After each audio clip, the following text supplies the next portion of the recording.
control just yet. Doug, I just saw, can you zoom into those firefighters down there that just came out with some type of, they brought out some type of board or something. I don't know what that would... I saw that. I couldn't tell what that was either, Gino, but as you can see, they're actually up now onto that porch. Try gaining up a little bit more in the early morning hours here. We don't have the full effect of the sunrise to give us the clearest shots, but these guys are up on this back deck now on what would be the second, well, let's see. Yeah, I guess it would be the second floor, and then they work up to the second and third floors. One of the things you noticed, Gino, when we first arrived on the scene, you got a pretty good gap between these two buildings down below, which kept it from jumping in that direction. But I'll tell you, it didn't take long for it to connect to the other side and to the other building. Doug, let me interrupt you for just a second. Sure. If you're just joining us, it's 7 o'clock, and we welcome you here to the Fox 25 Morning News. You're looking at a raging fire at 167 Chelsea Street. This is in East Boston. It is now a 3-alarm fire. We've been following this since the blaze broke out, which has been about 15 or 20 minutes now. So far, no reports of anyone being in this building. It's actually 2 buildings involved, but it's a slew of buildings on a block, and we're watching as firefighters try to make sure that this fire stays contained to the 2 buildings that are all... Boston at 167 Chelsea Street. And Doug, it appears there's more smoke than flame right now, and that would appear to be a good sign. Well, Gene and Kim, we're getting word that there's a 6-family unit that jumped to a 3-family unit here in East Boston, and I'm looking back. This flame is now broken through on the further edge of this. It's almost like the heat has cracked the roof here. You can see this still. It's I don't know what kind of roofing material is used here, but now firefighters are on the building next door here. Yep. Obviously, they're going to try to see if they can prevent it from jumping one more block or one more building. And it doesn't appear there's a gap between those buildings either, Doug. Well, yeah, if there is, it's pretty minimal. You can see down here, you got smoke rising up between the 2 buildings right now. They've gained access through one of the skylights on the building next door, and you can see the water that's shooting out through the roof where they must be incredibly inside that building right now, trying to concentrate on the heavier part of the flame. But it's amazing when you see them come into these buildings, and not only that, but to keep it from jumping to some of the buildings that are behind and nearby. I don't know if there's anybody out on these.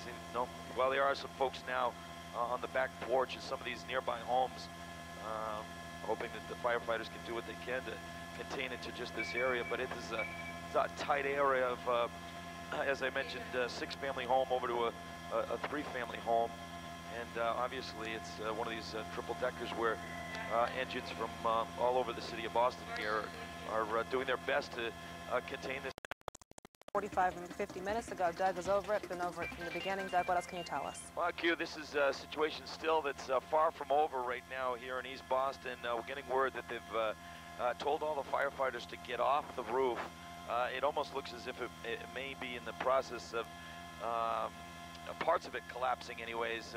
Not an entire collapse of the roof, but it's certainly an unsafe situation as firefighters continue to work actually inside and from all sides of the building. This started over in the building to your right, and then connected from a 3 to a 6-family home. We're going to stay over this and continue to give you updates as it progresses. No word of any injuries to either firefighters or people in the area just yet, but we're going to continue to monitor this situation. For those of you that are heading out the door trying to get to work, we're going to keep an eye on things for you. Getting word that everything is all jammed up. You're looking down by the expressway, by the gas tank. Even the HOV lane is just creeping along. Southbound clear and free from Braintree down to the Cape Bridges. Go to the deck, the other side of the city. There was an accident inside the 93 tunnel earlier.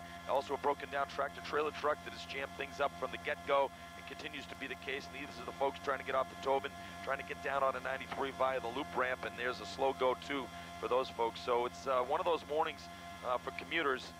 But of course, the main concern for everybody is this fire here in East Boston. Hopefully, all the firefighters will be able to fight this blaze without injury, and hopefully there was nobody inside at the time, but it broke out. But if there were, we do hope that everybody got out safely. We still have yet to hear any word of any injuries just yet, but you can see the firefighters continue to work both inside and outside of this multifamily unit home here in East Boston. We're keeping an eye on things for you live at Sky Fox.